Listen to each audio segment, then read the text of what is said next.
Hey, you're listening to Terms of Engagement. This is episode 20, milestone episode. Yeah, we had an over-under. Archon said we'd only make it 5 episodes, Yeah. so we I was cleared aiming that. for 7. 7 was Okay, my yeah. stretch goal. It's a nice biblical number, on the seventh Yeah, day they that's right. rested and everything. You do things in 7, so yeah. But we made it to 20. Right, but we're no rest here at Terms of Engagement. I'm Archon Fung. I'm the director of the Ash Center and a faculty member here at the Harvard Kennedy School. And I'm Stephen Richer. I'm the former elected Maricopa County Recorder, and I am a senior practice fellow here at the Ash Center at Harvard Kennedy School. Thanks for everyone who's tuning in. And as always, we're speaking as individuals, not as representatives of the institution. And as always, let's see. I think, we just cut out there for a little bit. But also, as always, we love your questions. Put comments in there. We're going to be answering a few questions that we've received over past episodes today. But also, if you have additional questions or if you just want to give us some feedback, feel free to put it into the chat box, into the comment section. And I can't believe we're already at episode 20. So we've been live streaming for 5 months now, and there's been a huge amount of news. So instead of good math, 5 months, 5 months, big 5 months in American democracy. Instead of taking on a new topic, the team thought maybe we'd go back and revisit some of the themes that have come up and kind of assess what have the last 5 months and several developments meant for American democracy. Do you feel more positive about how things are going or more concerned? And we've touched on a lot of themes. We won't be able to talk about all of them. So we thought we'd focus on 2. And the first theme is, how worried or confident are you in the free and fairness of the 2026 and 2028 elections? Okay. What has the last months told us about that, if anything? And the second is civil society institutions, and in particular universities, which we've covered for probably 4 or 5 episodes, and media. And we've talked about media a little bit and the tussle between the administration and universities. Which continues. Which continues. I think he had another comment about Jimmy Kimmel recently, he being President Trump. Still on the Jimmy Kimmel? Yeah, I think among others. Among others, right. So we're going to talk about those 2. And then toward the end, we'll talk about our holiday wish list for democracy. So we're each only getting one list. Who's granting it? The democracy powers that be. The tooth fairy of democracy. Exactly. All right. So first topic, how are we feeling about the prospect of free and fair elections in 2026 and 28 compared to like 5 months ago? So we have one data point that's sort of national in scope. There have been a lot of elections. There are always state and local elections going on. But obviously, this November, just a few weeks ago, was one major data point. And I don't see how you could look at the election in Virginia, New Jersey, Pennsylvania, California, and say that wasn't a successful process. I think a lot of the things that people were worried about, whether it was DOJ monitors, remember when we talked about that, or whether it was ICE outside of polling locations, none of that manifested. Voting processes went largely smoothly. Candidates were declared winners quickly. So I think that should give people some hope that moving forward it will maybe be smoother sailing than some people maybe anticipated in light of President Trump's remarks on elections. Right. I think so. I agree.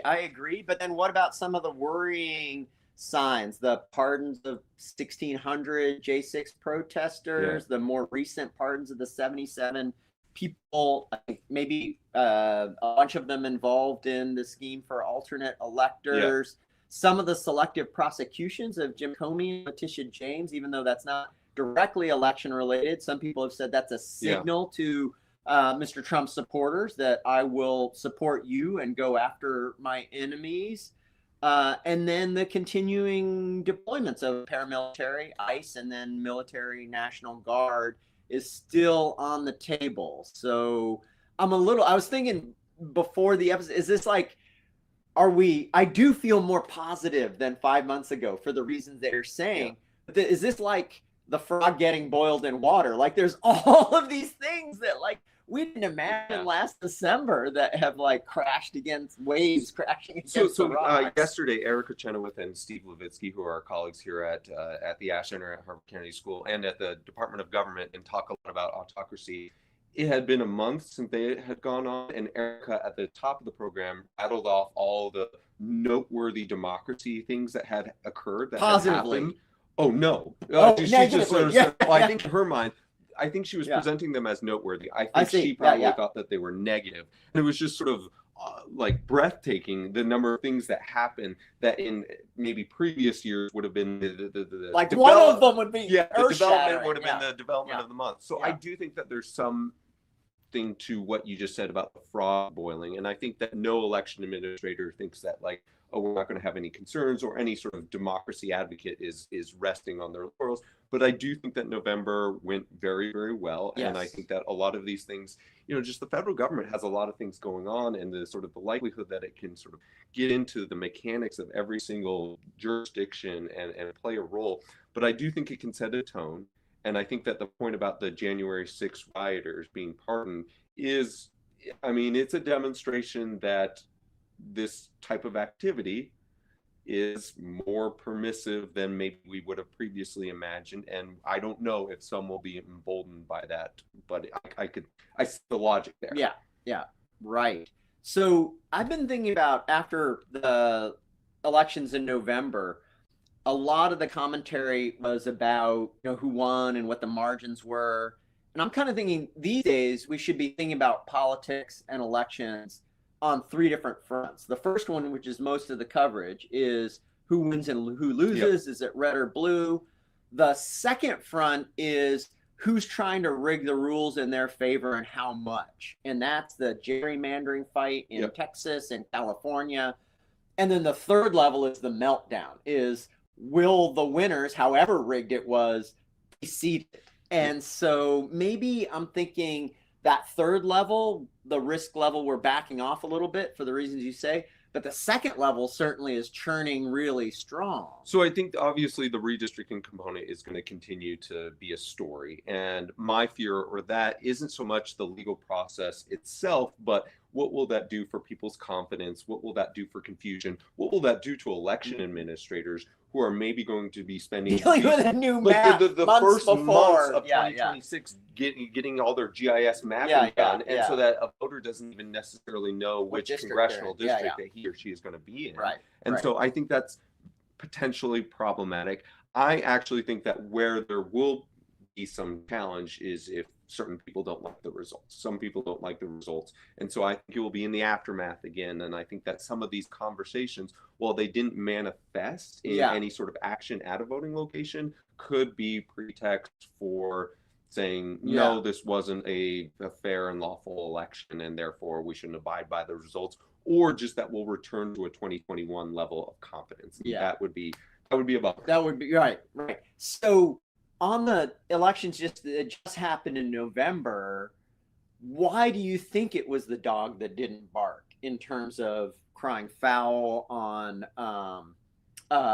who won or who lost, casting doubt on the and will those factors lead to the dog not barking in 26? Well, so some people said there was a little bit of chatter online about election administration being problematic or fraudulent, and that resulted in everything. But I think just because they were state and local elections, the results were abundantly clear. Like most of the margins were big, too big to rig, right? So it helps. And then, it plays into the narrative. I think that the president quickly pivoted to, well, I wasn't on the ballot. And they were blue states. Yeah, and some people might roll their eyes about that, but there is something. There is something to that. I mean, one, he's very popular with his base, and then two, there are a lot of low efficacy voters, meaning people who don't participate in every election, who have become major Trump supporters, and so they might not have participated in some of those elections that were less, nationally grabbing. And so if President Trump had that, and he also, the shutdown was a very present thing at that time. And so maybe it was just that there were ready-made narratives that weren't, this was a referendum on Donald Trump.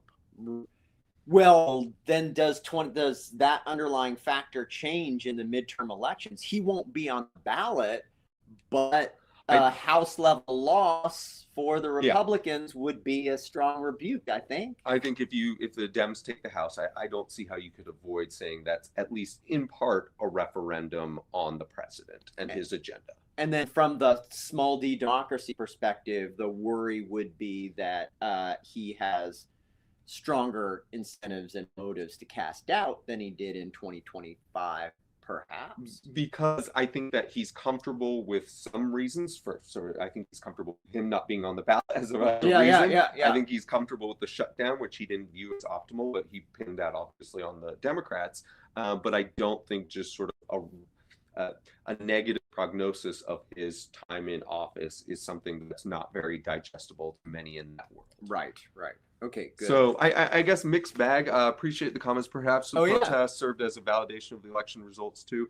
I assume that the academic portal is referring to the No Kings protest, which we obviously talked about. Yeah. So do you think that there's some correlative through line between how many people were out at No Kings and the fact that these elections, setting the results aside, had higher turnout than oftentimes is the case in 2020 in an odd year election? For instance, in New York, now, I don't know how much of that's just the Mamdani factor, but lots of people participated, much higher percentage. Yeah, well, it was a much more contested election, I think, than in the oftentimes. But do you think in New York. There's anything to be said about this question that's just like, look, people are too turned on right now? I do. I think that people are, I mean, it kind of goes both ways. I think people are more turned on because of the polarization is extreme. A lot of people lots of events, lots of major noteworthy things, surprised and maybe upset at some of the things that the administration has done, and so that increases the motivation to turn out. It is notable that the prominent campaigns, most of them were not, the front line was not fighting authoritarianism, but affordability. Yeah. So maybe they knew the fighting authoritarian people were going to turn out anyway. Yeah. So you don't. So that will continue to be a debate. I think that will be very much a debate in 2026. Is how much do Democrats run against? Look, he's prosecuting James Comey, he's prosecuting Letitia James. ICE is in the streets versus he didn't take down price as much as he campaigned on. Yeah. And inflation hasn't gone away. I think that I'm not sure which one of those messages will work better. I think that maybe in some of the more purple districts, they will campaign on prices and affordability still, versus the threats to democracy. Yeah, I feel like you shouldn't have to campaign on threats to democracy. That people should just kind of take it for granted that you shouldn't threaten democracy. I mean, that the Harris campaign very much leaned into the threat on democracy, and obviously, while it was a close popular vote contest, President Trump won the popular vote in the Electoral College. So. Yeah. That's true. That's true. I don't know. Mixed results. Yeah. So we wanted to bring in some questions from viewers both this time and then that have come through over the course of the last 19 shows. So on the redistricting question, so just a little bit of update on the redistricting question. What's happened is we talked about this a little bit last time. The district court the three-judge panel ruled that the Texas 2025 map was invalid because it was a racial gerrymander. Because race was the primary motivating factor in drawing new maps. That's what the majority ruled. And then for people who like reading judicial decisions, the dissent is very much worth reading. Jerry Smith's dissent, which is over 100 pages, uses caustic language and in my view, off the chain, especially for a judge. Correct. Not typical judicial reading. Yeah, absolutely. And then I think I've got this right. The appeals court supported the district court, and then the Supreme Court stayed the ruling until the fuller hearing. So as of now, the new 2025 maps are in play. Those are the maps that they're supposed to use. And then I don't know what the clock is for the Supreme Court hearing the full case. I don't know that, but so Justice Alito is the justice who presides over the Fifth Circuit for temporary injunctive relief, emergency injunctive relief, And yes, he kept, so the 2025 maps, even though they were just ruled against, are the operative maps. And then, Right. of course, in California, which is a little bit different process because they had to amend their constitution by popular vote, that was what was on the ballot. And it was what, 2-1, basically? Yeah. For 60-40, 60-35. Yeah. And then the thing I found interesting was that at one point in the California conversation, That's right. they had talked about this is contingent upon Texas's maps being redrawn. And they took that language out of Prop 50. Yeah. So we could be in the bizarre scenario in which, even though this was started by Texas with a desire to bolster Republican chances for holding on to the House, this could wind up a net for Dems if Texas's new map is ultimately ruled against and California's citizen process stays in effect. Yeah, which I think it's gonna, I mean, this will be the California map. Well, we should know that unless the there's Department of judicial- Justice yeah. has sued, Yes. saying that it violates the Voting Rights Act and has racial implications as well. So I'm glad to see the Department of Justice standing up for the Voting Rights Act. Well, so some people would say why they didn't intervene in the Texas one, but they're intervening in the California one. I don't know how much of that is a different fact pattern versus just sort of naked partisan politics. Right. But yeah, it is interesting because the Texas one is where they got in trouble was not just being nakedly partisan, where if they had said, we are redrawing these lines expressly to add more Republican seats, that would have been constitutional. that would have been okay. Right. So some viewers might understand, but some might not, that right now the Constitution permits partisan gerrymanders. This was the result of Rucho v. Common Cause. But racial gerrymanders are unconstitutional. And so, according to the district court's decision, the problem with the Texas process is that it was not a partisan gerrymander, but it was a racial gerrymander. So the partisan gerrymander would have been A-OK. Which was kind of funny. Right. Yeah. Right. So all right, what else have we got? Okay, so Monty McMurtry 3659 asks. Who I think is on today, too. Oh, really? Oh, great. Yeah. Oh, great. Asks, why not have AI draft distinct district maps for the U.S. House with equal numbers of residents, which they have to do anyway. Yeah. That's the equipopulation principle, thereby affording the voter the chance to select their representative instead of the representative choosing the voter. So why not have a pretty technocratic, mechanical process? Basically just lay rectangles all over Texas or Arizona or California, wherever it is. Love it. Sign me up. It's a highly technical process, and anyone who's done this before will tell you that it's just painstaking to be able to know when you're going through a community of like interest, or even cutting through an apartment building or something like that.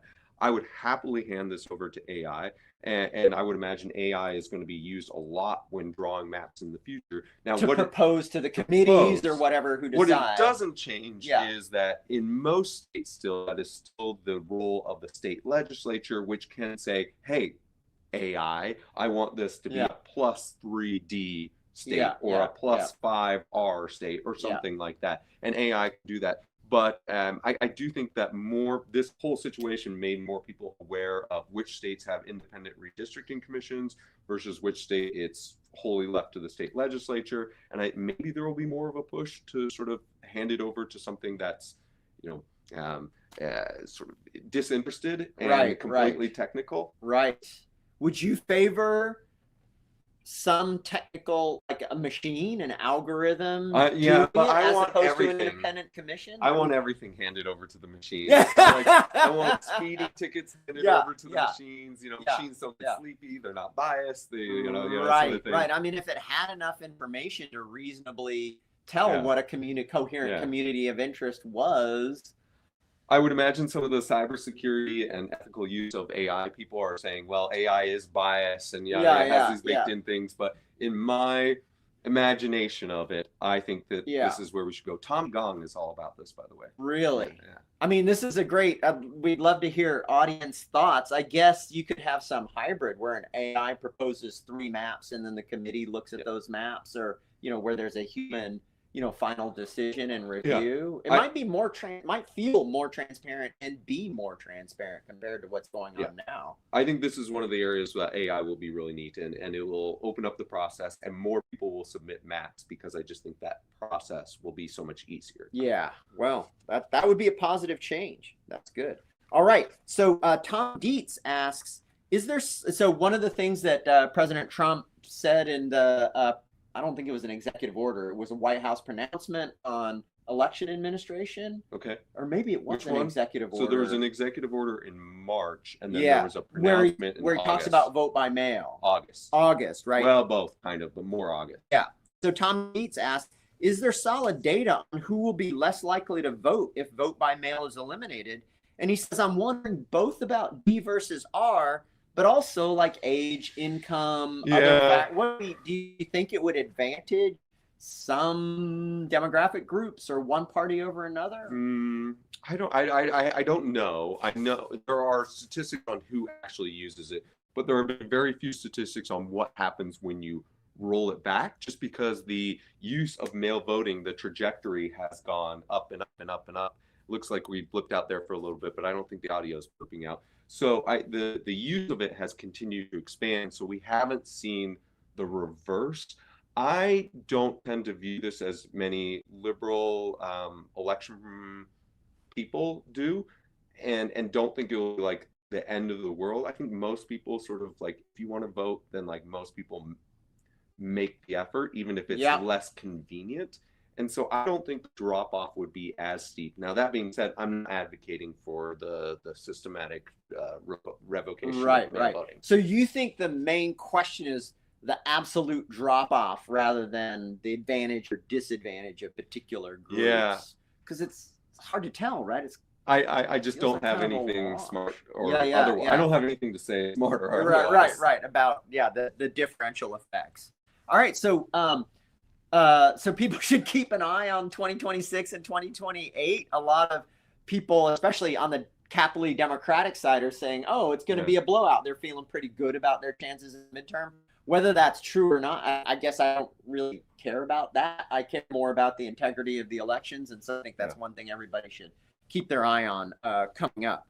Okay, so let's move on to universities and the media. Yeah. So democracy, a liberal democracy, relies, I think libertarians and like liberal progressives agree on powerful bodies outside the government in which discussion can occur, in which people can form views, in which people can criticize the government. Universities are one such, and media is another. A lot of stuff has happened on both fronts. Are you feeling pretty good about free expression and search for the truth in both of those institutions, despite university pressures? Or do you think, administration pressures, or do you think, no, there's cause for concern? So in one way, yes, actually. Yeah. In that, so let me talk about sort of the positives for, I think, free expression at the university level. Yeah. One, anyone who's challenged the administration's actions in court has won. Yes.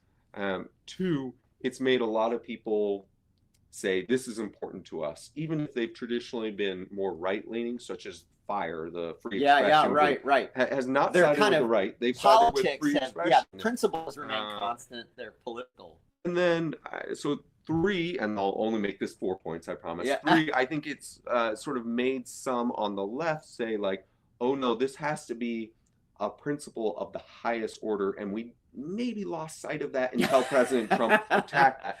And then four, I think it's caused some introspection within universities to say, if this is a high principle, or if this is a high order principle, are we doing that? Are we doing enough to facilitate free speech, not vis-a-vis the government, but within our academic communities, and have a robust enough conversation? And so I think there's been some good. On the bad side, I'll say, a few universities and obviously a few large media organizations just sort of said like, hey, send over your demands. We'll negotiate a little bit. We'll send you a few millions of dollars, and then, we'll sign on to whatever you wanted. Yeah, right. So I'll just add one. It might go with your number one about the lawsuits. One thing that makes me feel somewhat better, or slightly more positive, is 5 months ago, I think it wasn't really clear whether anyone would or would be capable of resisting administration pressures. And so, you've seen a lot of deals with Columbia, Cornell, Penn, UVA, others. But then the Compact for Higher Ed came out, and to 9 universities initially. 7 of them have said no. 2 are, whatever, haven't really said anything. They haven't agreed to it. So I think that you see more kind of, no, we're not going to do this. It's too much of a threat to intellectual academic freedom. Do you think we've heard less about this in the last few months? I do. So I'm wondering why. Do you think that the Trump administration has said this doesn't pay as much, or this is kind of hard, or just like it's just not the topic at hand right now? I don't really know. I think maybe it could be that some of the principals who are really pushing for this and the engines for it have gone on to do some other things, although many are still there. It could be regrouping as they're trying different strategies, or it could be that they've kind of moved on. This is too hard. Maybe the political gain no longer is worthwhile. I don't know. I mean, I hope alternatively they could say, and as all politicians do, we had success. We influenced how some of these universities behave. We had a few of them acknowledged, anti-Semitism was some people would say pretextual reason for some of the administration's involvement, but regardless, they would say we've seen some improvement on that, and so therefore, it doesn't need to be our priority anymore. Yeah, and maybe they've gotten a lot through what Tim Snyder called anticipatory obedience, right? Right. Universities are doing a bunch of stuff that they would want even absent, court victories. Do you think it will fire up again anytime soon? I guess I probably do think. I think, these things seem to have a rhythm, and we're kind of in a quiet. Yeah, I think Secretary McMahon said just a few days ago that Harvard was on the verge of a settlement, which the administration has been saying week after week. So I don't really know. The administration / the New York Times. Yeah, right. Some combination thereof. Right. And what about media? I think media organizations and universities, one thing that these fights have made more visible, I think, for a lot of people inside them and for the American public, is that really these organizations, there's a lot of money at stake, and keeping that money may not go the same direction as keeping freedom. And I think that's true in universities with the research grants and some very wealthy donors. But then maybe more for media organizations, for changes in the Washington Post, Barry Weiss at CBS, kind of media organizations, some of them wanting to stay on the right side of the Trump administration. So are you worried about the billionaire So I think issue? a lot of people, sorry, Sean, but I'll try and spice it up. So I think that a lot of people are learning that media companies are no longer just media companies, that the Washington Post is owned by something else that has a lot of disparate business interest. And same with NBC, owned by disparate interests. And so they are more heavily leveraged, I think, in terms of where else they might have exposure vis-a-vis the government. I think that this will exacerbate the decline of traditional cable news, cable television. I think that we will see more YouTube channels and podcasts that will just be sort of fighting the fight in terms of what some viewers want. So I think it has been a little bit disappointing for people who think that they should resist the administration's calls to do differently, and I think that those people have expressed their dissatisfaction by unsubscribing or not to watching Disney or whatever it is. Yeah, so maybe that'll continue. Or the Post or whatever. Right. Okay, so last couple of minutes, a holiday wish list for democracy. If you have that. So in the last couple of episodes, we covered a couple topics that were pretty focused on ways to improve democracy in a narrow gauge way. So we did fusion voting, talked about that. And then we did internet voting, right? Those are interesting things to explore. Yeah. If I only had one wish, I don't know that I would use it on either of those things. On fusion voting or internet voting, where I get one wish? Or No, no, it probably wouldn't be either of those two. What would it be? I think parties continue to have a really bad effect on the American political discourse, and I don't really. I mean, I like it in that it's very Washingtonian in some ways. You know, beware of political parties.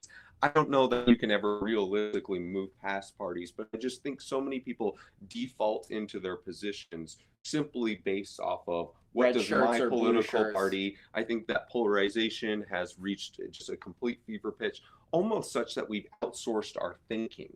You know, we've outsourced our political philosophy. Does this align with political philosophy? Does this seem like good public policy? And just, is this team red or is this team blue? And so I'm increasingly pessimistic about them, and I think that it stifled debate, it stifled ingenuity. So you would want no parties, or just more than two parties? I think I would take away any sort of special status that any of the political parties have. So a lot more independent candidates. Well, just you run on the ballot, just everyone runs on the ballot, and you don't have a party label. So I can form a club, I can form the We All Like Cats organization or something. That's kind of weird that was the first thing that came to mind. But we can rally around that, and we can even say, this is going to be our candidate, and he's going to push for animal activism or something like that. But it wouldn't be designated, and they wouldn't be given special privilege, like in terms of ballot access status and everything like that.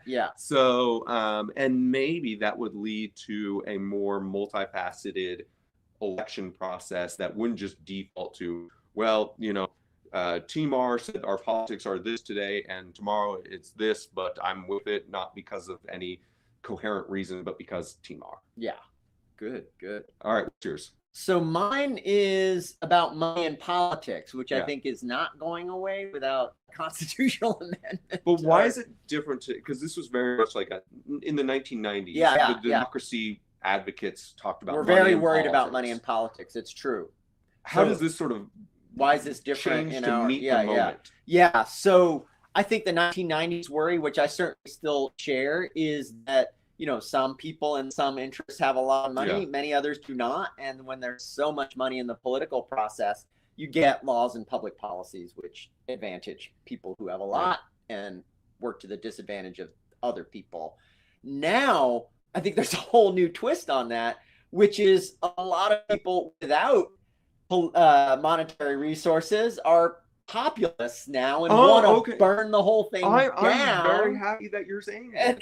And so it's really out of balance. So you could have, like, the two options on the table are a corrupt system that's dominated by money, whether it's our money or D money, or right now predominantly a right populist, but I could imagine left versions as well, that is very, very skeptical about institutional structure at all and ready to burn the whole thing down. And like neither of those two alternatives are very attractive. And so then the first one is the 90s worry, which I still share, but this other one is much, much more present. And I mean, I'm really glad you said this, because I actually, you know, to me, sort of, corporations give too much money, or the wealthy give too much money. It's like, one, I disagree, and two, I feel that, you know, we've had those conversations before. I'm sitting here thinking that campaign finance messed us up, because I think we should have to go to the chambers of commerce and sort of like get buy-in, and I think that they should have a bigger role, because they sort of play this gatekeeping function. Versus today, like, it's so diffuse and spread out over low dollars that what gets people to donate is like just appealing to sort of this basis animal instinct, like they will take your children in the middle of the night if you don't vote for me, which then works well for, I think, a lot of sort of populist demagoguery on both the right and the left. And so I think sort of the rise of the dominance of the small dollar donor is, to me, has populist story, has potentially a corrosive impact. But I guess I don't think we're gonna put that part back in a bottle, right? And so I would say I'd increase the valve of sort of being able to give directly to candidates. I see. Corporations being able to give directly to candidates,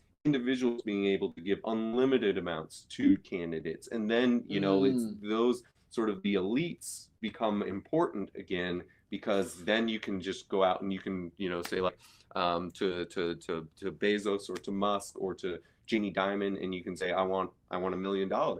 And they might say, okay, well then you have to have, I don't know if this describes those three individuals, but you have to have like a reasonable public policy plan.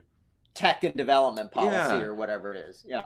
And that, I think, might have a good effect. I don't know. I mean, I guess I really worry that would fuel the whole cynicism that everyone's bought, which is like, I mean, people think that now anyway.